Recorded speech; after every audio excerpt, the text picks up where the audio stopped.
കൊച്ചിയിൽ തൊഴിൽ തട്ടിപ്പ് കേസിൽ അറസ്റ്റിലായ ടേക്ക് ഓഫ് എഡ്യൂക്കേഷണൽ കൺസൾട്ടൻസി ഉടമ കാർത്തിക പ്രദീപിന്റെ മുൻ സുഹൃത്തിനെയും പോലീസ് തിരയുന്നു. തട്ടിപ്പിൽ പാലക്കാട് സ്വദേശിയായ ഇയാൾക്കും പങ്കുള്ളതായി വിവരമെന്ന് അന്വേഷണ സംഘം അറിയിച്ചു. നിലവിൽ ഇയാൾ വിദേശ രാജ്യമായ മാൾട്ടയിലാണെന്നും കണ്ടെത്തലുണ്ട്. കൂടുതൽ വിവരങ്ങളുമായി രാഗിൻ ചേരുന്നുണ്ട്. രാഗിൻ, ഈ ഒരു തൊഴിൽ തട്ടിപ്പ് കേസിൽ അന്വേഷണം കൂടുതലിടങ്ങളിലേക്ക് വ്യാപിപ്പിക്കുകയാണ്. ഇപ്പോൾ ഈ കാർത്തിക പ്രദീപിന്റെ സുഹൃത്തിലേക്ക് കൂടി അന്വേഷണം എത്തുകയാണ്. എന്താണ് കൂടുതൽ വിവരങ്ങൾ? തീർച്ചയായും തൊഴിൽ തട്ടിപ്പ് കേസിൽ കൂടുതൽ പേർ പ്രതികളാകുമെന്ന് ഇതിനോടകം ഉറപ്പായി കഴിഞ്ഞു. നേരത്തെ ഈ കാർത്തിക പ്രദീപിന്റെ തട്ടിപ്പ് വിവരങ്ങൾ ഇതിനോടകം പുറത്തു വന്നിട്ടുണ്ട്. ഒരുപാട് പേരെ കബളിപ്പിച്ച് വിദേശ ജോലി തരാമെന്ന് പറഞ്ഞ് വഞ്ചിക്കുകയായിരുന്നു.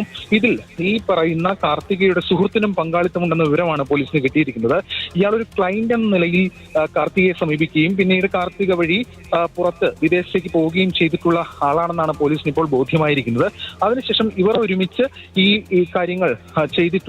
ഈ തട്ടിപ്പിൽ പങ്കാളിത്തം ഉണ്ടായിട്ടുണ്ട് ഇയാൾക്ക് എന്നതാണ് ബോധ്യമായിരിക്കുന്നത്. പാലക്കാട് സ്വദേശിയാണ്. ഇയാളെ ഉടൻ പ്രതി ചേർക്കാനുള്ള നീക്കമാണ് ഇപ്പോൾ പോലീസ് നടത്തിക്കൊണ്ടിരിക്കുന്നത്. പ്രതി ചേർത്ത് കോടതിയിൽ റിപ്പോർട്ട് കൊടുക്കും. അതോടൊപ്പം തന്നെ ഇയാളെ വിദേശത്ത് നിർത്തി അറസ്റ്റ് രേഖപ്പെടുത്തി കസ്റ്റഡിയിൽ ചോദ്യം ചെയ്യുക എന്നതാണ് മറ്റൊരു പ്രധാനപ്പെട്ട കടമ്പ. അതിനുള്ള നീക്കവും എറണാകുളം സെൻട്രൽ പോലീസ് തുടങ്ങിയിട്ടുണ്ട്.